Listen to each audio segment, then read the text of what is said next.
MLA Chaitar વસાવાના પત્ની માટે હાઈકોર્ટમાં અપીલ થઈ છે। સજા પર રોક અને મુક્તિ માટે હાઈકોર્ટમાં અપીલ દાખલ થઈ। શકુંતલા વસાવા માટે વકીલ વિશાલ દવે અપીલ કરી છે। ચૈતર વસાવા માટે હજુ અપીલ કરવામાં નથી આવી। તો એમએલએ ચૈતર વસાવાના પત્ની જેમના માટે હાઈકોર્ટમાં વિશાલ દવે વકીલે અપીલ કરી છે। સજા પર રોક આપવા માટે, રોક લગાવવા માટે અને મુક્તિ આપવા માટે હાઈકોર્ટમાં અપીલ દાખલ કરવામાં આવી છે।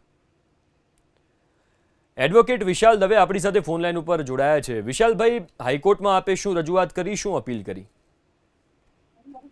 નામદાર ગુજરાત હાઈકોર્ટમાં અમે હાલમાં અપીલ ફાઇલ કરી છે શકુંતલાબેન વતી, અને જે ચુકાદો આવ્યો છે નીચલી કોર્ટનો તેને પડકાર્યો છે અને તેના પર સ્ટે અને એમના જામીન માટે અમે આજે ફાઇલ કરી છે। આભાર વિશાલભાઈ, અમારી સાથે જોડાવા બદલ અને વાતચીત કરવા બદલ।